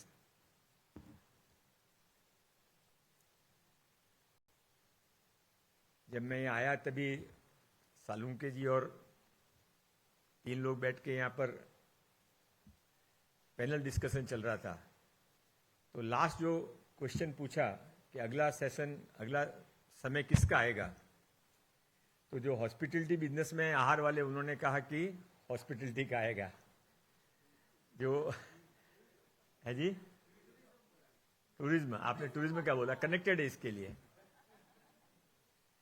और आपने जो सेकंड थे उन्होंने, हाँ आपने शायद आप थे सेकंड, हाँ सबने, सालुंके जी ने इनोवेशन के बारे में बोला। मुझे खाली इतना कहना है कि समय किसी एक विशेष व्यक्ति का या विशेष सेक्टर का नहीं है, समय भारत का है। आने वाले समय में it is not a political statement, we all enjoy this and we all cherish this fact that we are 20 साल 25 साल पहले का भी याद करेंगे तो हमको किस नज़र से यूरोप में या अमेरिका में देखा जाता था और आज हमको किस नज़र से देखा जाता है। और यदि आप विश्वास कर लें तो ये भी मान लीजिए कि 15-20 साल के बाद में ऐसा भी दिन आएगा जब भी यहाँ से अमेरिका जाने के लिए किसी को वीसा लेना पड़ता है तो सिफारिश लगाते हैं कि हमको वीसा करवा दो, फिर उस समय वापस आने के लिए वीसा शुरू हो जाएंगे। भारत इतना आगे बढ़ने वाला है क्योंकि भारत के अंदर बेसिक मजबूती बहुत है। भारत सोने की चिड़िया कहा जाता था आज से नहीं सैकड़ों साल पहले से, और सोने की चिड़िया भारत एग्रीकल्चर कृषि प्रधान देश है, ये फैक्ट है। पर भारत में कभी खेती बेची नहीं जाती थी। भारत के अंदर पुराने, आप पूर्वजों से पूछोगे, अपने मदर फादर से या ग्रैंड फादर होंगे तो उनसे पूछेंगे तो उस समय तो खेती को बेचना कलंत्री जी पाप समझा जाता था। खेती के बारे में तो ऐसा था ये चिड़िया का है, ये जानवर का है, ये मेरे गांव वालों का है, उसके बाद बचेगा तो मेरे लिए है। पर भारत उसके बाद भी सोने का यदि चिड़िया था तो किस कारण से था? वो भारत सोने की चिड़िया इसलिए था कि भारत का हर घर उस समय स्टार्टअप था, हर घर के अंदर फैक्ट्री चलती थी। कोई घर गांव में ऐसा नहीं होता था जो कुछ न कुछ नहीं करता हो। कोई चक्की पीस के अनाज बना रहा होगा, तो कोई मसाला बेच रहा होगा, तो कोई खेती को पैक कर रहा होगा। ये सब भारत के कुमार अपने छोटे छोटे कुल्हड़े बनाते थे, तो कोई लोहे का काम करता था। ये सब कहानियां नहीं है, ये भारत का सच है। अब यदि भारत को वापस लौटकर उस स्थिति में आना है तो कुछ लिमिटेड लोग स्टार्टअप कर लें या लिमिटेड लोग बड़े बड़े इंडस्ट्रीज बन जाएं, इससे वो लोग तो आगे बढ़ जाएंगे पर भारत आगे नहीं बढ़ेगा। भारत 140 करोड़ लोगों की जनसंख्या वाला देश है, तो इसमें 4 करोड़ 5 करोड़ लोग यदि बहुत ज्यादा वेल टू डू हो जाए, जिनके सर्वेंट के पास भी गाड़ियां हैं, बच्चों के पास भी गाड़ियां हैं, उससे भारत वेल टू डू नहीं हो जाएगा। भारत के वेल टू डू होने के लिए जो माननीय नरेंद्र भाई मोदी जी कहते हैं कि जब तक गांवों में इतना विकास और इतना जॉब के शासन या सेल्फ एम्प्लॉयमेंट के साधन उपलब्ध नहीं हो कि आदमी को शहर आने की मजबूरी नहीं हो, तब तक भारत आगे नहीं बढ़ सकता है। अभी जो सारे हम सब कुछ कर रहे हैं वो एक जलती हुई आग को बुझाने का प्रयास है, पर बेसिक जो काम है वो जब तक इंफ्रास्ट्रक्चर मजबूत नहीं होता है, गांवों के अंदर किसान की खेती के लिए उसको हम जो कुछ मदद करना सारी मदद करें, पर इसके साथ में जब तक वहां से उसको खेती जगह पे पहुंचाने के लिए ट्रेनें उपलब्ध हैं, हाईवेज उपलब्ध हैं, कोल्ड स्टोरेज उपलब्ध है, तो ही उसको खेती का सही भाव मिलेगा। तो ये सब करने के लिए सालुंके जी मेरे मित्र हैं, इसलिए उनका लास्ट सेंटेंस दोहराऊंगा। उन्होंने कहा सरकार क्या करने वाली है, मैं ये सवाल करूंगा। उन्होंने सवाल किया तो मेरा जवाब ये है कि सरकार कोई व्यक्ति नहीं है, सरकार आप और हम सब मिलकर हैं। जब तक सब लोग मिलकर कुछ नहीं करेंगे तब तक अकेली सरकार कुछ नहीं कर सकती है। सरकार is representative of you people who will act on your with your support. कोई भी देश तब तक सफल नहीं होता कि जब तक वो चीजों के अंदर जनता सरकार एक नहीं हो जाते, बाकी तो जिंदगी घसीटती रहती है। और इसके लिए स्टार्टअप जिसके बारे में आज बात हो रही है और मुझे जो कहा गया बोलने के लिए, वो स्टार्टअप माननीय देवेंद्र फडणवीस जी हमारे जो माननीय मुख्यमंत्री हैं, ये आप उनको 2014-19 में भी आपने उनको देखा हुआ है, आज भी उनको आप देख रहे हैं। वो विकास पुरुष हैं, उनकी कल्पना बिल्कुल साफ है। उनकी कल्पना के अंदर हर कुछ चीजों के अंदर 2046 का महाराष्ट्र कैसा होगा, इसके लिए वो आज से सोच रहे हैं। और जिसने उस समय उनकी जल योजनाओं के बारे में और बाकी योजनाओं के बारे में जाना होगा, वो सारी योजनाएं उनकी ऐसी होती है जो कि साधारण आदमी को फायदा पहुंचाती है, महाराष्ट्र का इंफ्रास्ट्रक्चर का विकास करती है। पॉलिटिकल हेडलाइन हमको जरूर मिलती है, टाइम्स नेटवर्क में हमारा नाम जरूर आता है, पर केवल उसके लिए हम सब ये काम करते हैं ये सच नहीं है। हम सब मिलकर अभी कल ही माननीय देवेंद्र फडणवीस जी ने एक बैठक ली थी और उसमें उन्होंने अनाउंस किया है कि 2047 का महाराष्ट्र कैसे होगा, विकसित महाराष्ट्र 2047, ये उसकी हेडलाइन है। उसमें उन्होंने आप सब से अपने अपने विचार मांगे हैं। आप सब अपने अपने विचार उसके अंदर देंगे, अपने सजेशन देंगे, तो आपको लगेगा केवल ये फॉर्मेलिटी है, ऐसा फॉर्मेलिटी नहीं है। वो सजेशंस का पूरा स्क्रूटनी होगा और उसमें उन सारे योग्य सजेशंस के ऊपर एक्ट अपॉन किया जाएगा। मैं महाराष्ट्र जेम्स ऑफ महाराष्ट्र चूंकि इसका नाम दिया हुआ है, तो महाराष्ट्र तो हर समय महाराष्ट्र ने जेम्स दिए हैं। छत्रपति शिवाजी महाराज उस समय हिंदुत्व के जेम थे। बाद में आज़ादी के समय भी हमारे यहाँ पर सभी लोकमान्य तिलक से लेके सभी लोग ऐसे हुए विकास, जब सामाजिक विकास में महात्मा फूले से लेकर और उसके बाद में आज़ादी के समय डॉक्टर बाबा साहब अम्बेडकर से लेकर सब ने हमारे यहाँ खूब सारे जेम्स पैदा किए हैं। तो ये सारे जेम्स आज जो यहाँ पर इकट्ठे हुए हैं, ये आने वाले समय में महाराष्ट्र का नाम और बड़ा कर सकेंगे। मैं टाइम्स नेटवर्क को इस बात के लिए बधाई देना चाहता हूँ कि आपने बहुत योग्य लोगों को चुना और जिनको आज अवार्ड दिए गए उन सबको बधाई देने के साथ ही मेरे शब्दों को समाप्त करता हूँ। धन्यवाद।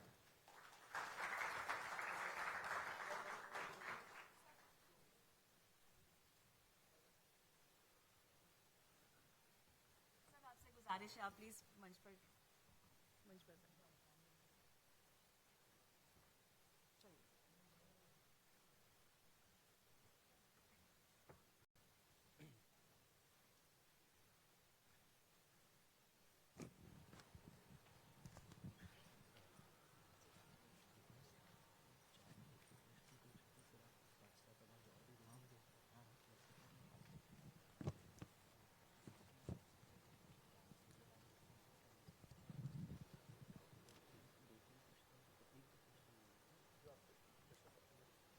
जी सर।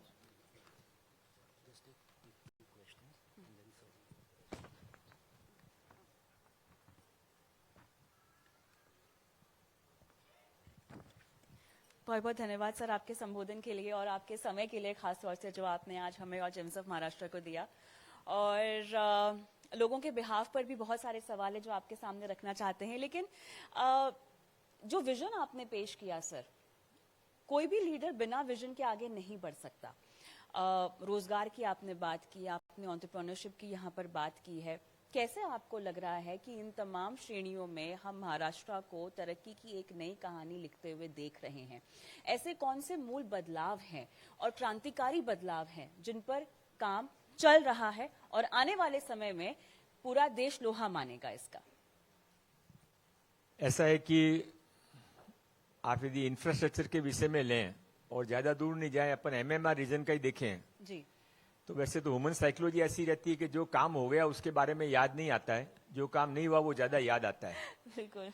पर ये भी सच है कि आप आसपास देखेंगे तो नैना प्रकल्प हो रहा है, वारवन बंदर कितना बड़ा होगा, क्या उसका विकास का रिजल्ट निकलेगा, पूरे एमएमआर रीजन की इकोनॉमी को बदलेगा। मेट्रो प्रकल्प 200 किलोमीटर मेट्रो माननीय देवेंद्र फडणवीस जी अगले 2 साल में पूरा करने वाले हैं। आप में से किस किस ने मेट्रो में सफर किया मुझे मालूम नहीं, but it's a very good experience. I will request you कि आप ऐसे ही जॉय राइड के लिए जाएं तो आपको पता पड़ेगा कि विकास की गति कहां तक पहुंची है। अटल सेतु में अभी अपने को न्यू बॉम्बे जाने के लिए पहले क्या टाइम लगता था, और अभी जब नया एयरपोर्ट बन जाएगा तो आप कितनी देर में अटल सेतु से वहां पहुंच जाएंगे, आप इसके बारे में सोचिए। ये जो समृद्धि मार्ग बना है नागपुर से यहां तक, उसके बाद में कितना विकास होगा। ये सारे जो माननीय देवेंद्र फडणवीस जी के नेतृत्व में ये सारे डेवलपमेंट के इंफ्रास्ट्रक्चर के काम हो रहे हैं, ये शहर को बहुत मजबूत बनाएंगे, आगे बढ़ाएंगे। मेरे लीडर थे प्रमोद महाजन जी, जिनका स्वर्गवास हो गया। वो जब जिस कुर्सी पे बैठते थे हमारे भाजपा के कार्यालय में, उन्होंने अपनी कुर्सी के पीछे एक बोर्ड लगा रखा था कि अमेरिका इसके लिए श्रमबद्ध नहीं है कि अमेरिका के अंदर, सॉरी मैं थोड़ा उल्टा बोल गया, अमेरिका की रोड्स इसलिए बहुत अच्छी नहीं है क्योंकि अमेरिका में बहुत श्रमबद्धी है, बल्कि अमेरिका श्रमबद्ध इसलिए है कि अमेरिका की रोड्स बहुत अच्छी हैं। उनका उस सेंटेंस का मतलब ये था कि जहां पे इंफ्रास्ट्रक्चर होता है वहां कंट्री अपने आप में आगे जाती है, बिना इंफ्रास्ट्रक्चर के कोई आगे जा नहीं सकता है। और ये एमएमआर रीजन का इंफ्रास्ट्रक्चर आपको बहुत सपोर्ट कर रहा है। और आपने जो रोजगार के बारे में पूछा, यहाँ सारे हुजू बैठे हुए हैं, आप खुद बड़े बड़े इंडस्ट्रियलिस्ट, बिजनेसमैन, कंसल्टेंट हैं, नहीं तो आप अलग अलग संस्थाओं से जुड़े हुए हैं। अभी परसों मंगलवार को ही हमने कैबिनेट के अंदर एक नई पॉलिसी का हमने पास की है। हमारे पास पूरे महाराष्ट्र के अंदर 428 आईटीआईज हैं। उन आईटीआईज के अंदर 500 से लेके 2000 बच्चे पढ़ते हैं। हमने एक चीज समझ ली कि वो आईटीआई के अंदर हम कितना भी पैसा डाल दें, अच्छे घर बना दें, अच्छी आईटीआई को और फर्नीचर कर दें, पर उसके बाद भी जब तक प्राइवेट पार्टिसिपेशन नहीं होता है तब तक हमारे बच्चों को जॉब ओरिएंटेड एजुकेशन नहीं मिल पाएगा। और इसके लिए हमने सारी आईटीआईज को प्राइवेट पब्लिक पार्टिसिपेशन में देने का निर्णय किया है। मैं आपके माध्यम से रिक्वेस्ट करना चाहता हूं, 10 साल के लिए और 20 साल के लिए 2 हमारे क्राइटेरिया, आप में से किसी को भी इंटरेस्ट हो या पहचान के किसी को भी इंटरेस्ट हो, जैसे हॉस्पिटलिटी बिजनेस का आपके पास काम है, तो हम पूरी आईटीआई, आपने हमारी लूनावाली की आईटीआई देखी कि नहीं देखी है, 17 एकड़ पे बना हुआ एकदम आपके डाला रिजोर्ट जैसा अच्छा रिजोर्ट है वो भी। तो हम आईटीआई में ये चाह रहे, हमने ये समझ लिया है कि ये लोगों को जो इंडस्ट्रियलिस्ट होते हैं, इंडस्ट्रियलिस्ट केवल पैसा ही कमाते हैं या इंडस्ट्रियलिस्ट केवल खुद के लिए सोचते हैं, ये सच नहीं है। हर एक के मन में राम होता है और एक एज के बाद में, एक समय के बाद तो हर आदमी समाज के लिए कुछ करना चाहता है। तो हमने विन विन सिचुएशन रखी है। आपको जो लगे, किसको हॉस्पिटलिटी का बिजनेस करना हो, आहार वालों को यदि टूरिज्म का बिजनेस करना हो, तो वो पूरी आईटीआई उसके लिए चलाए।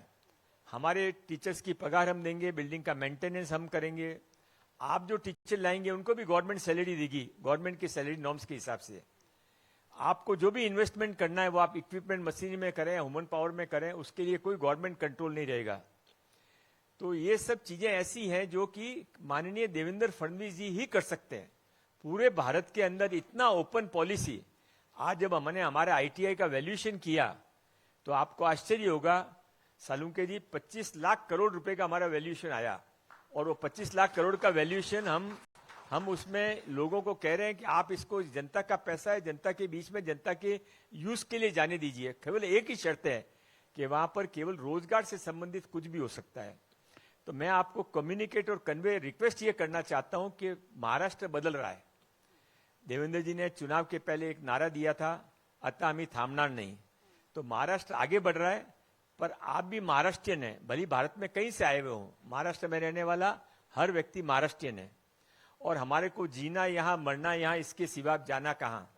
और इसके लिए आप यहाँ के सरकार के साथ में जुड़कर, सरकार से कहकर जितना आप साथ में समाज के लिए कर सकते हैं, अपनी खुद की इंडस्ट्री के लिए कर सकते हैं, उतना आपको लाइफ का एंजॉयमेंट आएगा। बिल्कुल, तालियां। मेरे ख्याल से बहुत खूब विजन बोर्ड जो आपने हमारे सामने रखा। सर, इसमें एक और चीज का महत्व समझना चाहेंगे आपसे, स्किल डेवलपमेंट। इसको लेकर भी बहुत कुछ किया जा रहा है, इंडस्ट्री की भी मांगे बहुत ज्यादा है, कैसे तालमेल बैठा रहे हैं, कैसे आगे बढ़ रहे हैं? ऐसा है कि अगले 15 दिनों में माननीय देवेंद्र जी फडणवीस जी के गाइडेंस में हम एक इनोवेशन पॉलिसी ला रहे हैं। इनोवेशन पॉलिसी में 4-5 चीजें आपको बताऊं। सर, ये हमारे लिए हेडलाइन ले लें हम? हेडलाइन कभी पॉजिटिव बनती नहीं है, नेगेटिव चीजें अरे हेडलाइन सर, वो बनती है। आप बोल तो दीजिए, वो हम पॉजिटिव बना लेंगे। तो ऐसा है कि एक तो माननीय देवेंद्र फडणवीस जी जब दावोस गए थे तो वहां पर वो ये एक इनोवेशन सिटी बन रही है।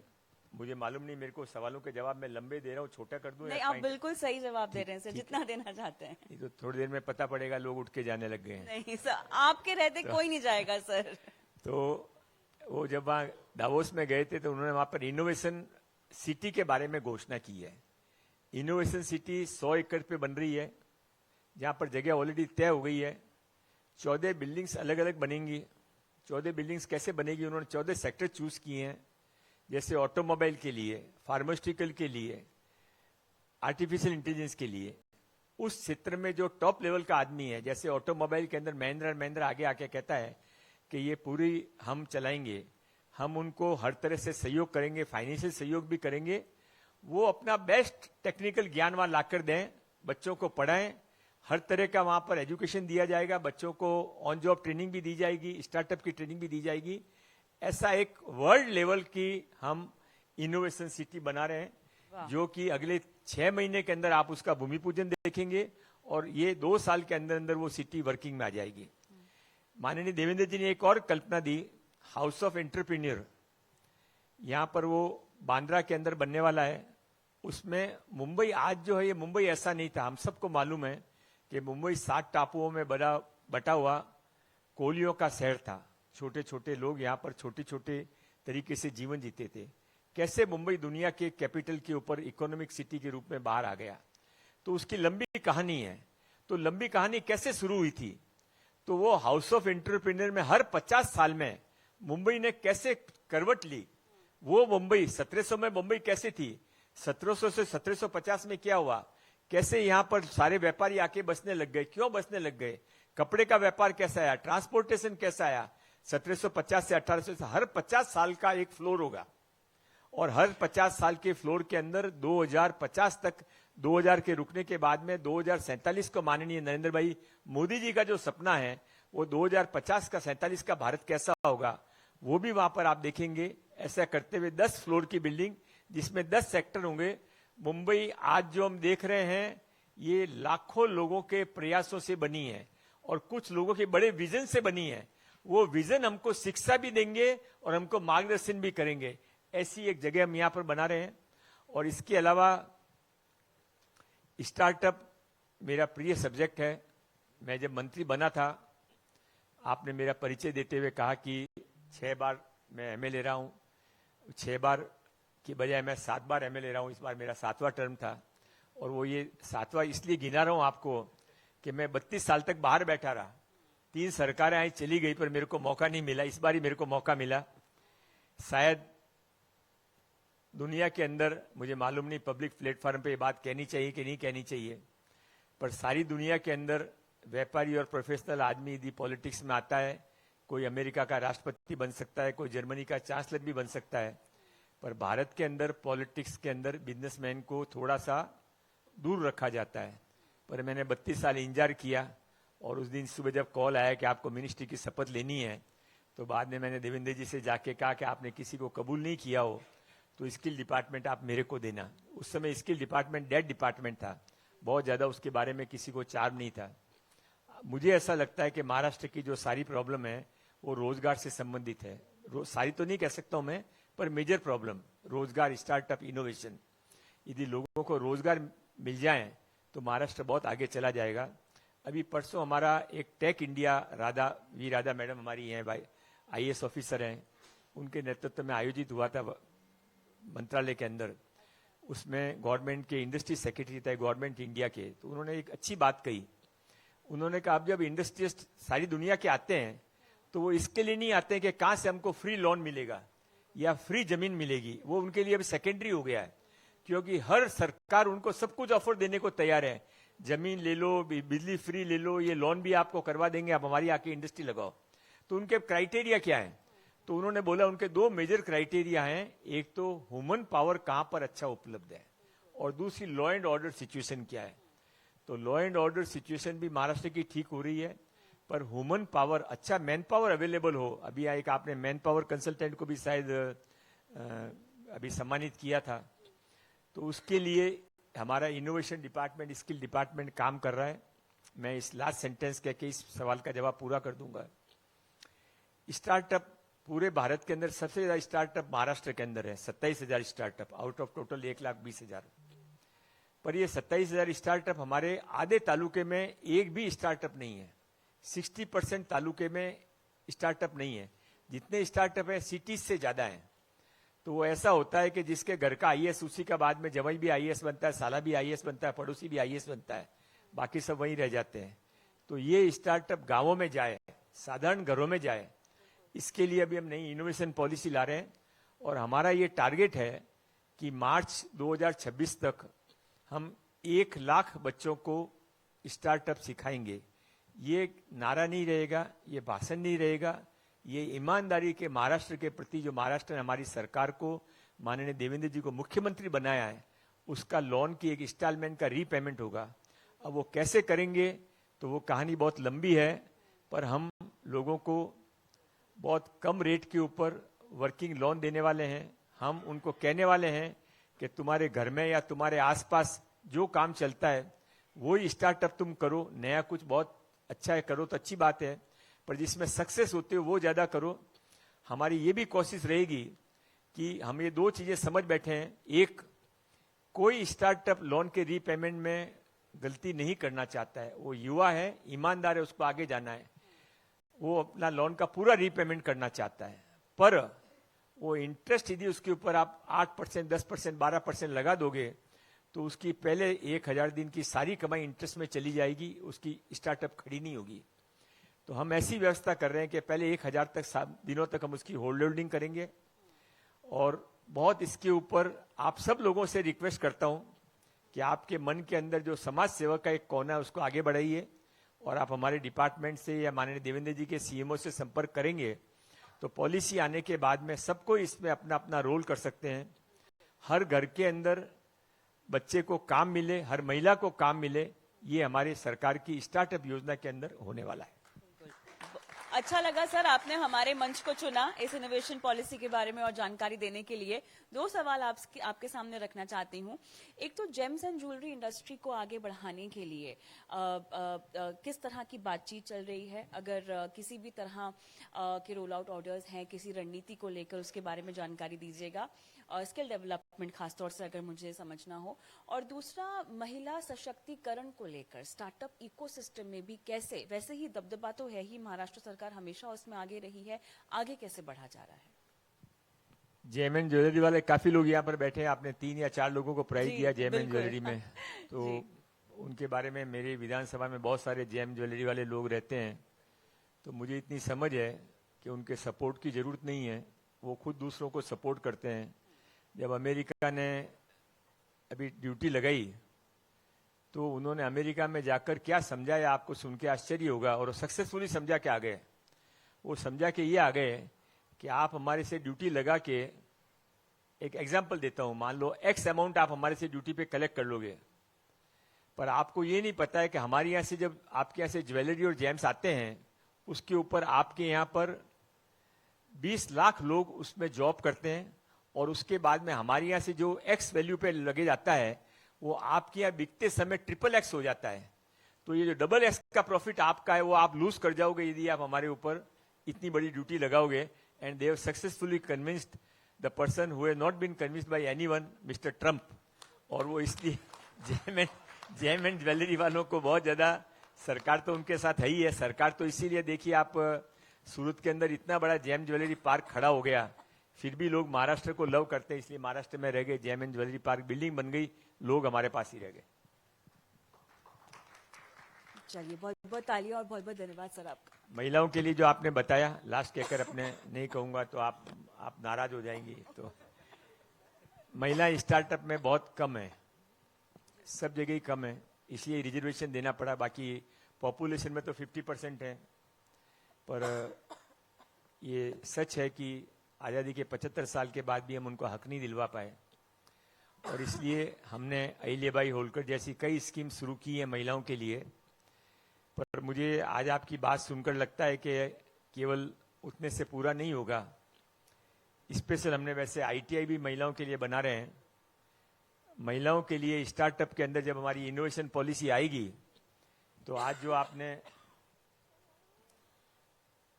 टाइम्स नेटवर्क में बुलाया है, उसका फायदा लेकर मैं आपको एश्योर करता हूं, प्रॉमिस करता हूं कि आपको महिलाओं के लिए वहां पर स्पेशल क्लॉज मिलेंगे, और महिलाओं को स्टार्टअप करने के लिए हम विशेष योजना उसके अंदर लागू करेंगे। धन्यवाद सर, आपसे गुजारिश है कि आप बने रहें और चर्चा को आगे बढ़ाते हैं। और वक्त हो गया है हमारे बाकी के अवार्ड्स देने का। पहले अवार्ड लेंगे, पहले क्वेश्चन आंसर ले लेंगे। पहले अवार्ड करने चाहते हैं? जी ठीक है। Thank you so much sir. आपके विजन को हमने देखा और आपसे बेहतर कोई हो नहीं सकता था। आप एसएमई के किसी भी इंडस्ट्री के चैलेंजेस को जिस तरह से समझते हैं और आपकी जो जर्नी रही है, तो ये इससे बेहतर हो ही नहीं सकता था अवार्ड देने के लिए। तो चलिए हम अगले अवार्ड की तरफ बढ़ते हैं, और शिल्पा जी आप आ जाएं स्टेज पर सबसे पहले। और सर का बहुत बहुत शुक्रिया कि आपने इतने समय तक इतना वक्त दिया हमारे जितने भी अवार्डी है उनके लिए। अब नेक्स्ट सेट ऑफ अवार्ड के लिए हम आगे बढ़ते हैं, और अब बारी है एक ऐसे अवार्ड की जहां ब्यूटी और स्टाइल मिलकर रचते हैं एक बेजोड़ अनुभव। Excellence in luxury beauty salon, इस कैटेगरी में हम सम्मानित कर रहे हैं एक ऐसे लीडर की जिन्होंने अंतर्राष्ट्रीय स्तर की ब्यूटी और हेयर ड्रेसिंग सेवाओं को भारत में नई ऊंचाइयों तक पहुंचाया है। जोरदार तालियों के साथ स्वागत करेंगे शैलेश मोरे जी का। शैलेश मोरे जी के बारे में बता दूं कि जो क्लोथ ओलिविये के सीईओ हैं, जो अपने विजनरी माइंडसेट और लाजवाब लीडरशिप से professional hair and skin care sector के लग्जरी और इनोवेशन के स्टैंडर्ड को पिछले 32 सालों से लगातार बदल रहे हैं। बहुत बहुत बधाई सर आपको। चलिए अब अगले सेट ऑफ कैटेगरी की तरफ बढ़ते हैं। बारी है उस अवार्ड को जो केवल इमारतें नहीं बनाते बल्कि सपनों को आकार देते हैं। Excellence is residential and commercial development, और इसके विजेता हैं आकाश अग्रवाल, मैनेजिंग डायरेक्टर है Trishala developers. Sir please, ma'am please stage पर आ जाएं। त्रिशाला डेवलपर्स ने आधुनिक जरूरतों को ध्यान में रखते हुए ऐसे प्रोजेक्ट्स विकसित किए हैं जो आवासीय, आराम और इकोनॉमिकल हैं। इनका लीडरशिप रियल एस्टेट सेक्टर में कई नई पीढ़ी की सोच को दर्शाता है, जहां डिजाइन, डिलीवरी और दृष्टिकोण तीनों ही अत्यंत सटीक है। चलिए आगे बढ़ते हैं। अब बारी है एक्सीलेंस इन ऑटोमेटिव एक्सेसरीज की। इस श्रेणी में हम सम्मानित करने जा रहे हैं दो विजनरी लीडर्स को जो सच्चे दोस्त भी हैं, इंजीनियर्स भी हैं। इनका नाम है मनीष कोलहटकर और मंदार किरने जी। फाउंडर और डायरेक्टर है एमटेक इंजीनियर्स के। वो आज हमारे साथ यहाँ पे आए नहीं है, लेकिन उनके बिहाफ पर कौस्तुभ जी को हम बुलाना चाहेंगे जो आए और उस सम्मान को उन दोनों तक पहुंचाए। प्लीज स्टेज पर आ जाएं। 30 साल से पहले कॉलेज की ये दोस्ती से शुरू हुआ ये सपना आज बना है देश का अग्रणी ऑटो एक्सेसरीज मैन्युफैक्चरिंग ब्रांड। 1994 में 4 लोगों के साथ शुरू हुई थी यात्रा और आज 700 से अधिक एम्प्लॉयज की मजबूत टीम में बदल गई है। Congratulation sir. आगे बढ़ते हमारी अगली कैटेगरी की ओर चलते हैं, जो एक्सीलेंस इन रियल एस्टेट है, जो जिसके लिए हम आगे स्टेज पर बुलाना चाहेंगे श्री हरीश श्रॉफ को। डायरेक्टर है sale marketing and business development Nyati group को। हरीश श्रॉफ एक ऐसे दूरदर्शी लीडर हैं जिन्होंने रियल एस्टेट को केवल कंस्ट्रक्शन नहीं बल्कि कस्टमर सेटिस्फैक्शन और आर्किटेक्चरल ब्यूटी का संगम बना दिया है। उन्होंने हमेशा ग्राहक की खुशी को अपने प्रोजेक्ट का फाउंडेशन भी बनाया है। चलिए सर प्लीज चलिए सर, अब अगले कैटेगरी की तरफ बढ़ते हैं। अब उन हाथों को सलाम करने का वक्त आ गया है जिन्होंने मिट्टी की दीवारों में इतिहास देखा है और फिर जीवित कर दिया है। Excellence in restoration and conservation of heritage structures. इस कैटेगरी में हम सम्मानित कर रहे हैं एक ऐसे पर्सनालिटी को जिन्होंने भारत की सांस्कृतिक आत्मा को न तो केवल संभाला है बल्कि संजोया भी है, उन्हें नया जीवन भी दिया है। मंच पर बुलाना चाहूंगा सवानी हेरिटेज को, जो मैनेजिंग डायरेक्टर है डॉक्टर राम सवानी जी को। Please doctor Ram please stage पर आ जाएं। इनके बारे में बता दूं कि 300 से अधिक ऐतिहासिक धरोहर का इन्होंने पुनरुद्धार किया है। 20 राज्यों और केंद्र शासित प्रदेशों में इन्होंने साबरमती आश्रम, संस्कार केंद्र म्यूजियम, साथ ही जूनागढ़, सूरत कैसल जैसे कई स्मारक इन्होंने काम को जीवित इनकी गवाही है। 11 से ज्यादा यूनेस्को पुरस्कार और 30 से अधिक राष्ट्रीय अंतर्राष्ट्रीय सम्मानों से सम्मानित उनका काम केवल संरक्षण का नहीं है जबकि भविष्य की पीढ़ियों के लिए विरासत की भी भेंट की है। कांग्रेचुलेशंस। और चलिए एक्सीलेंस इन डेटा टेक्नोलॉजी अगली कैटेगरी है हमारी, और ये अवार्ड मिल रहा है हिमांशु पांडे जी को, जो कि सीईओ है सेगमेंटो इंडिया प्राइवेट लिमिटेड के। Congratulations sir.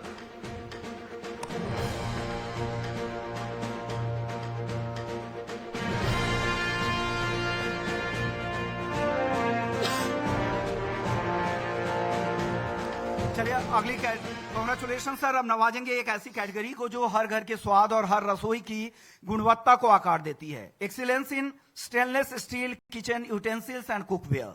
इस कैटेगरी में सम्मानित करने के लिए स्टेज पर बुलाना चाहूंगा श्री वल्लभ मेटल्स के मैनेजिंग डायरेक्टर भावेश जैन जी को। Congratulation sir. 27 सालों से इनका अनुभव है। भावेश जी ने स्टेनलेस स्टील किचनवेयर के क्षेत्र में गुणवत्ता, टिकाऊ और डिजाइन इनोवेशन में नए मापदंड स्थापित किए। Congratulation sir. अगली कैटेगरी है excellence in sales training and life coaching, और ये अवार्ड मिल रहा है श्रीधर दियानाथ जी को, जो कि एक ऑथर भी हैं, और टू यूनिवर्सल रीजंस इनकी इस किताब ने जो है काफी हद तक एक नई शक्ति की पहचान भी दिलाई है। Congratulation sir.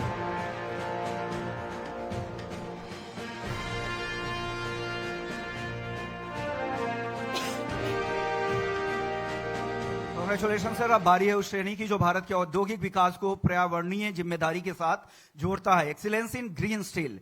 इस श्रेणी में हम सम्मानित कर रहे हैं एक युवा दूरदर्शी उद्योगपति को जिन्होंने स्टील के क्षेत्र में सतत विकास और हरित उत्पादन की नई परिभाषा लिखी है। जोरदार तालियों के साथ स्वागत करें यशराज पिट्टी जी का for excellence in green steel के लिए। एसआरजे पिट्टी स्टील न सिर्फ टीएमटी बार्स और एचआर पाइप्स का प्रमुख निर्माता है बल्कि अब ये भारत के उन चुनिंदा स्टील उत्पादकों में शामिल हो गया है जो एनर्जी एफिशिएंसी, रिसाइकलिंग और ग्रीन टेक्नोलॉजी के साथ काम भी कर रहे हैं।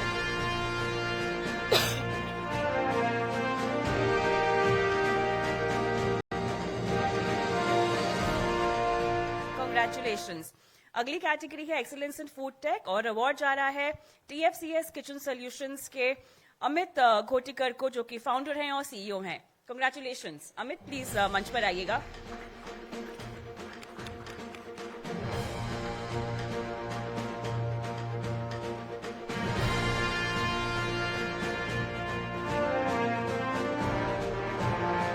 तालियों के साथ इनका स्वागत करते रहे। अब चलिए अगली कैटेगरी की तरफ हम आगे बढ़ते हैं। अब बारी है एक्सीलेंस इन ईवी टू व्हीलर्स मैन्युफैक्चरिंग की। इस कैटेगरी में हम सम्मानित कर रहे हैं एक पहली पीढ़ी के उद्यमी को जिन्होंने भारतीय इलेक्ट्रिक व्हीकल इंडस्ट्री की तस्वीर ही बदल दी है। पुरस्कार लेने के लिए मंच पर बुलाना चाहूंगा चेयरमैन एंड मैनेजिंग डायरेक्टर हैं तुनवाल ई मोटर्स लिमिटेड श्री झूमरमल तुनवाल जी के सुपुत्र भूपेश जी तुनवाल को। कांग्रेचुलेशंस। 2016 में स्थापित कुंडवाली मोटर्स आज भारत की अग्रणी टू व्हीलर कंपनियों में से एक है।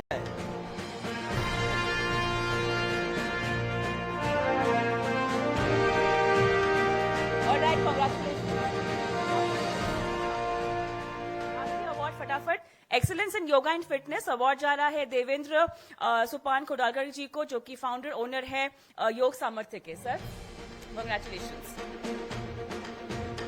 बहुत बहुत बधाई सर आपका। चलिए अब अगले अवार्ड की ओर भी बढ़ते हैं। एक्सीलेंस इन प्लास्टिक इंडस्ट्री, इस कैटेगरी में हम सम्मानित कर रहे हैं विशाल अग्रवाल जी को, जो प्रेसिडेंट हैं यूडो हॉट रनर्स इंडिया के। Yudo hot runners plastic injection moulding की दुनिया में एक ग्लोबल नाम है। प्लीज विशाल अग्रवाल जी स्टेज पर आप आए।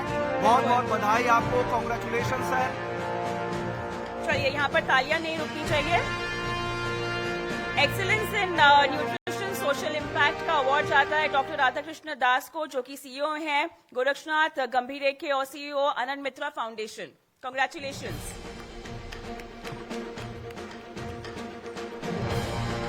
मुबारकबाद सर। बहुत बहुत बधाई सर।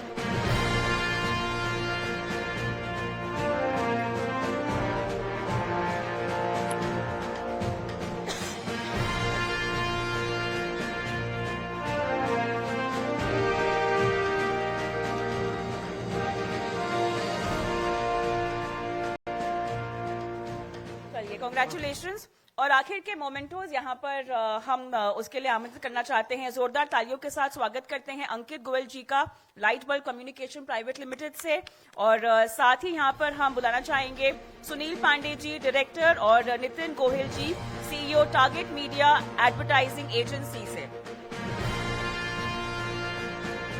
खास मोमेंटो। धन्यवाद सुनील पांडे जी और नितिन गोहिल जी, कंग्रेचुलेशन।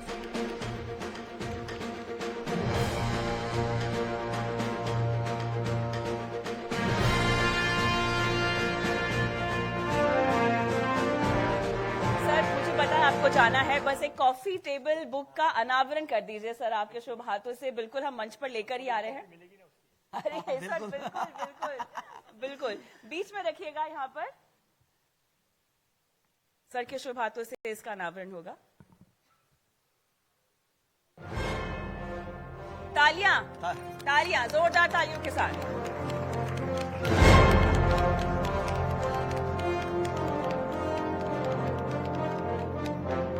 एक फोटो, एक फोटो।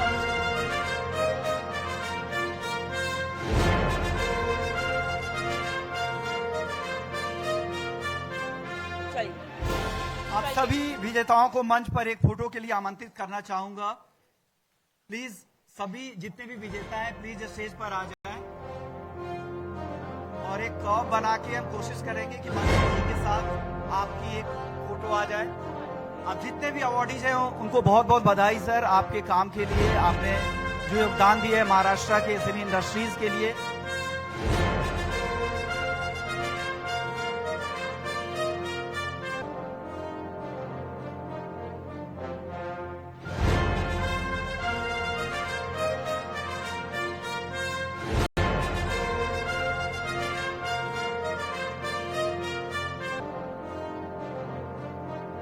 प्लीज बड़ा कर्व बनाएं और मंत्री जी प्लीज सेंटर में रहेंगे और फिर ताकि सब लोग उसको एक फोटो फ्रेम में सब लोग आ सकें।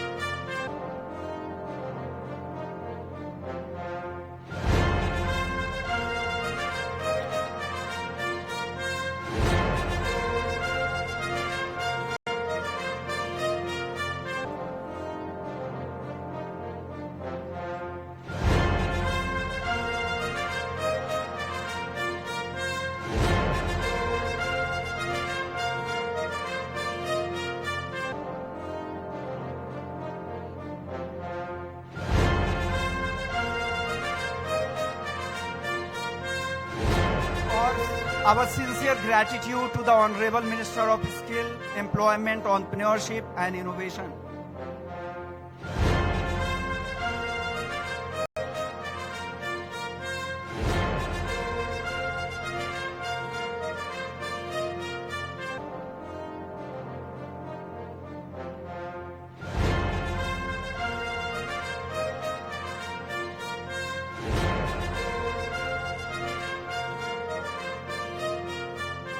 Thank you so much sir. आपने वक्त दिया, मंत्री जी का बहुत बहुत आभार कि उन्होंने वक्त निकाला और इन जितने भी एसएमई, जितने भी कारोबारी हैं, उनके काम को सराहा, उन्हें अवार्ड दिया। बहुत बहुत thank you sir. It's a sincere gratitude to the honourable minister of skill employment, entrepreneurship and innovation. Thank you so much sir. धन्यवाद।